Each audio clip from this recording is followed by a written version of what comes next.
everybody, welcome to The World This Week. It's the Republican presidential debate again, and it's Donald Trump again. Putin moves the Russian army into Syria in order to save the Assad regime. Hungary sends the migrants to Croatia. Croatia sends them back. And Australian politics has done it again. The fourth Prime Minister in 5 years is thrown out. These are some of the issues we'll touch upon this Sunday. And with me in the studio this week are Barbara Opall-Rome, Defense News Bureau Chief in Israel, and Charles Bibelzer of I-24 News. Barbara, let's start with you. And now the Russians are here next door in Syria. The American administration is whining at best. What's going on?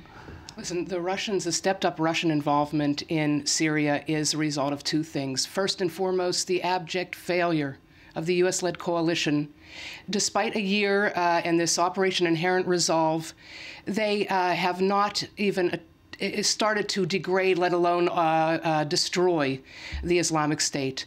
And this leads to the second failure and the reason why Putin is doubling down in Syria, and that is the failure of the Bashar al-Assad regime and his Iranian and Hezbollah supporters to reverse these stinging losses. I mean, the regime holds on to barely 30% of that country, and Russia sees this as a prime strategic asset and a compelling strategic need to bolster Assad and to maintain its assets in the area. Remember Tartus, where we're seeing now shiploads of materiel and manpower coming in? That used to be the center of gravity during the Cold War. From Tartus, they used to mount operations all through the Middle East, and now it's the only remaining Russian naval base outside of the Russian Federation. So Assad the survival of Assad is prime for Putin, and it looks like they're going to be there to stay. Well, Charles, no boots on the ground, Russian boots on the ground. Russian boots on the ground, and more importantly, I think, Russian jets in the sky.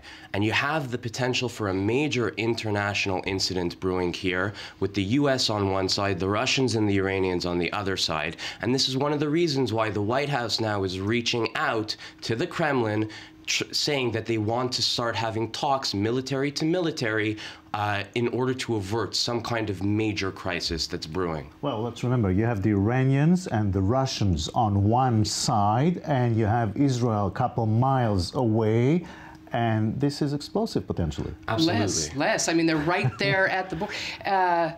This is also the reason why Prime Minister Netanyahu will be going tomorrow to meet with Putin.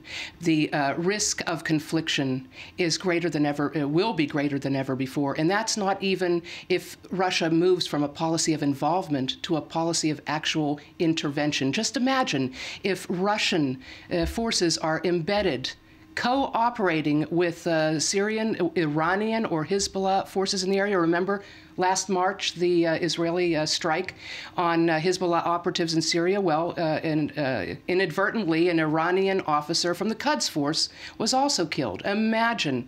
Netanyahu, his room for maneuver in the skies, as you so rightly pointed out, and especially on the ground. Barbara, you've mentioned Netanyahu's visit to Moscow. In November, there's a Netanyahu visit in the White House, finally, yes. we should say. What do you expect from this?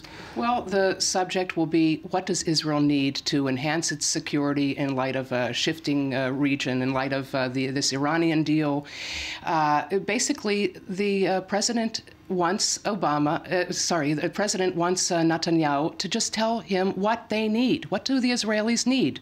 And we're talking about significant aid. We're talking at least $35 billion over a 10-year period and a follow-on aid deal. We're talking about lots of manpower, heightened and honed intelligence cooperation, and new anti-tunnel technology. The laundry list could be unending, because in Washington, in an election year, the one thing that both sides agree on, and actually they're competing with each other, is in their support for Israel in light of the Iran deal. All right. We'll talk in length shortly about the presidential debate, but I want to let you go before some impressions and predictions quickly. Who won there? I mean, according to the Snap polls, Donald, again, has increased his lead by a few percentage points.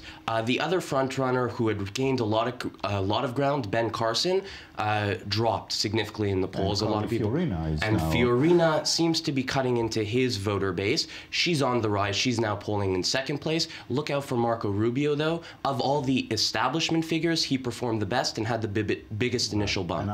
Barbara and Charles, thank you very much. Thank you.